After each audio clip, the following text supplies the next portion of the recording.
முதல் வாசகம் திருத்தூதர் பணி அதிகாரம் 3 திருவசனங்கள் 11 முதல் 26 வரை.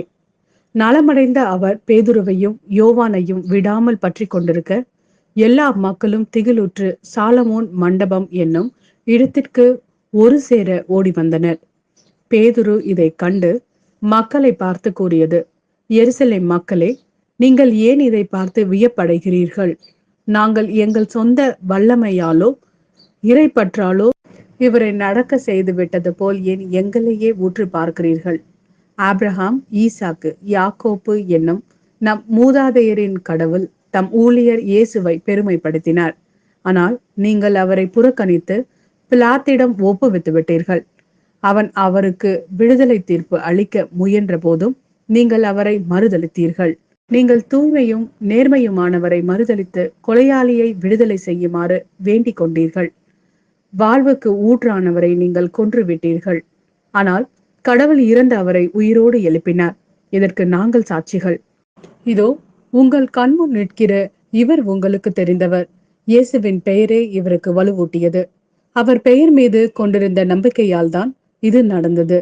இந்த நம்பிக்கையே உங்கள் அனைவர் முன்பாகவும் இவருக்கு முழுமையான உடல் நலத்தை கொடுத்துள்ளது. அன்பர்களே, நீங்களும் உங்கள் தலைவர்களும் அறியாமையினாலே இப்படி செய்துவிட்டீர்கள் என எனக்கு தெரியும்.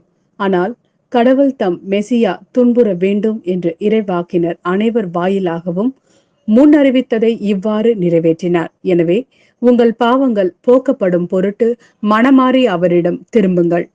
அப்பொழுது ஆண்டவர் புத்துயிர் அளிக்கும் காலத்தை அருளி உங்களுக்காக ஏற்படுத்திய மெசியாவாகிய இயேசுவை அனுப்புவார். விண்ணேற்றமடைந்த இயேசு யாவும் சீர்படுத்தப்படும் காலம் வரை விண்ணுலகில் இருக்க வேண்டும். பழங்கால தூய இறைவாக்கினர் வாயிலாக கடவுள் இந்த காலத்தை குறித்து கூறியிருந்தார். மோசேயும், உங்கள் கடவுளாகிய ஆண்டவர் உங்கள் சகோதரரிடமிருந்து என்னை போல் ஓர் இறைவாக்கினரை தோன்ற செய்வார். அவர் உங்களுக்கு கூறும் எல்லாவற்றிற்கும் நீங்கள் செவிசாயுங்கள். அந்த இறைவாக்கினருக்கு செவிசாய்த்து கீழ்ப்படியாத எவரும் மக்களினின்று அடியோடு அழிக்கப்படுவர் என்று கூறினார். சாமுவேல் தொடங்கி இறைவாக்குரைத்த அனைவரும் இந்த காலத்தை பற்றி அறிவித்து வந்தனர். இந்த இறைவாக்கினர் உரைத்தவற்றை உரிமையாக்கிக் கொள்பவர்கள் நீங்கள். கடவுள் ஆபிரகாமிடம், உன் வழிமரபினர் வழியாக மண்ணின் மக்களினங்கள் அனைத்தும் ஆசி பெறும் என்று கூறி உடன்படிக்கை செய்தார். கடவுள் உங்கள் மூதாதையரோடு செய்த அந்த உடன்படிக்கையையும் உரிமையாக்கி கொள்பவர்கள் நீங்களே. ஆகையால் நீங்கள் அனைவரும் உங்கள் தீ செயல்களை விட்டு விலகி ஆசி பெற்றுக் கொள்வதற்காகவே கடவுள் தம் ஊழியரை தோன்ற செய்து முதல் உங்களிடம் அனுப்பினார். இது ஆண்டவரின் அருள்வாக்கு. இறைவா, உமக்கு நன்றி. லூக்கா எழுதிய நற்செய்தி அதிகாரம் 24 திருவசனங்கள் 35 முதல் 48 வரை.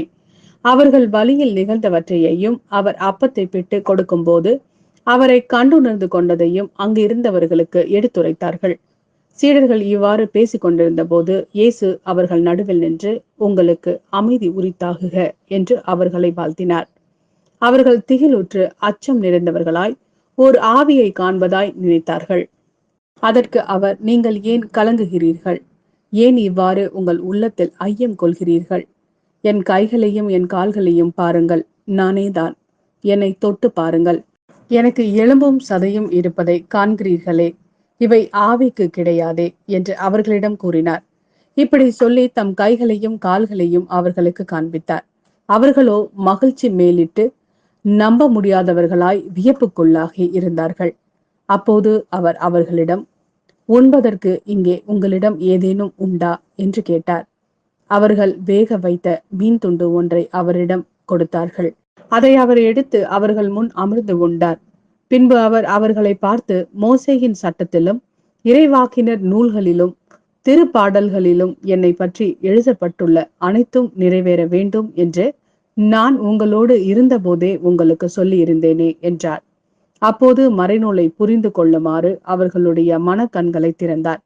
அவர் அவர்களிடம், மெசியா துன்புற்று இறந்து 3ஆம் நாள் உயிர்த்தெழ வேண்டும் என்றும் பாவ மன்னிப்பு பெற மனமாறுங்கள் என எருசலேம் தொடங்கி அனைத்து நாடுகளிலும் அவருடைய பெயரால் பறைசாற்றப்பட வேண்டும் என்றும் எழுதியுள்ளது.